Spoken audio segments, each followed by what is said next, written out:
y avait quelqu'un de malade, Lazare, de Béthanie, le village de Marie et de Marthe, sa sœur. Or, Marie était celle qui répandit du parfum sur le Seigneur et lui essuya les pieds avec ses cheveux. C'était son frère Lazare qui était malade.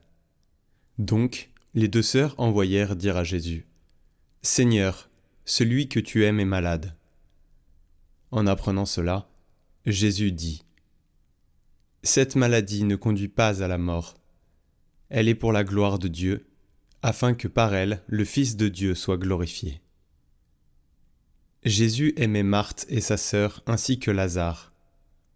Quand il apprit que celui-ci était malade, il demeura 2 jours encore à l'endroit où il se trouvait.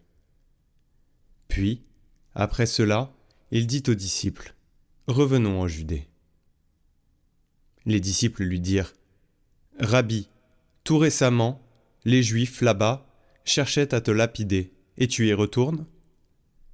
Jésus répondit : « N'y a-t-il pas 12 heures dans une journée ? Celui qui marche pendant le jour ne trébuche pas, parce qu'il voit la lumière de ce monde. Mais celui qui marche pendant la nuit trébuche, parce que la lumière n'est pas en lui. » Après ces paroles, il ajouta : « Lazare, notre ami, s'est endormi, mais je vais aller le tirer de ce sommeil. » Les disciples lui dirent alors : « Seigneur, s'il s'est endormi, il sera sauvé. » Jésus avait parlé de la mort. Eux pensaient qu'il parlait du repos du sommeil. Alors il leur dit ouvertement : « Lazare est mort, et je me réjouis de n'avoir pas été là à cause de vous, pour que vous croyiez. Mais allons auprès de lui. » Thomas, appelé Didyme, c'est-à-dire jumeau, dit aux autres disciples : « Allons-y, nous aussi, pour mourir avec lui. » À son arrivée, Jésus trouva Lazare au tombeau depuis 4 jours déjà. Comme Béthanie était tout près de Jérusalem, à une distance de 15 stades, c'est-à-dire une demi-heure de marche environ, beaucoup de Juifs étaient venus réconforter Marthe et Marie au sujet de leur frère.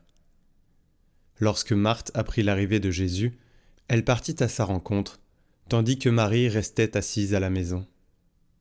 Marthe dit à Jésus : « Seigneur, si tu avais été ici, mon frère ne serait pas mort. Mais maintenant encore, je le sais, tout ce que tu demanderas à Dieu, Dieu te l'accordera. » Jésus lui dit : « Ton frère ressuscitera. » Marthe reprit : « Je sais qu'il ressuscitera à la résurrection, au dernier jour. » Jésus lui dit : « Moi, je suis la résurrection et la vie. Celui qui croit en moi, même s'il meurt, vivra. Quiconque vit et croit en moi ne mourra jamais. Crois-tu cela ? » Elle répondit : « Oui, Seigneur, je le crois. Tu es le Christ, le Fils de Dieu. Tu es celui qui vient dans le monde. » Ayant dit cela, elle partit appeler sa sœur Marie et lui dit tout bas : « Le Maître est là, il t'appelle. » Marie, dès qu'elle l'entendit, se leva rapidement et alla rejoindre Jésus.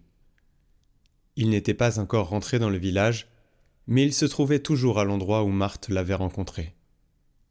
Les Juifs qui étaient à la maison avec Marie et la réconfortaient, la voyant se lever et sortir si vite, la suivirent. Ils pensaient qu'elle allait au tombeau pour y pleurer. Marie arriva à l'endroit où se trouvait Jésus.